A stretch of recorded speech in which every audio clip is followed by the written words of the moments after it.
তারা স্বপ্ন দেখেছিল একটা এমন বাংলাদেশের যেখানে চাকরি পেতে পরিচয় লাগবে না, লাগবে শুধু মেধা। তারা লড়েছিল, বুক চিতিয়ে গিয়েছিল, কোটা না মেধা, মেধা, মেধা।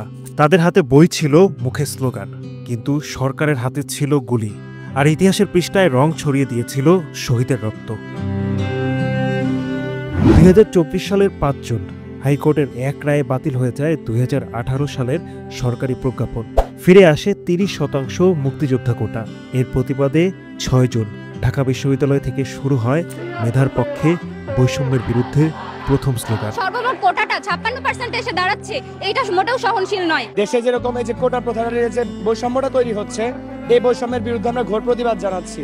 সর্বগ্রেডে প্রথম থেকে 20তম গ্রেডে আমরা কোটা বাতিল চাচ্ছি। 30% যে মুক্তিযোদ্ধাদের যে কোটাটা, আমরা মনে করি এটা কখনো দেওয়া উচিত না।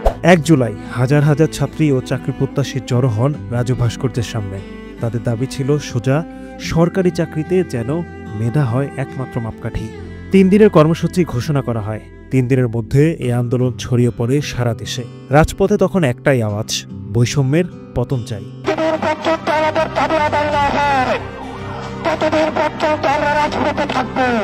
বাংলা ব্লকেট বাংলাদেশের ইতিহাসে এক নতুন অধ্যায়। ক্লাস, পরীক্ষা, কর্মজীবন বন্ধ করে শিক্ষার্থীরা গড়ে তোলে শান্তিপূর্ণ প্রতিরোধ। কিন্তু শান্তি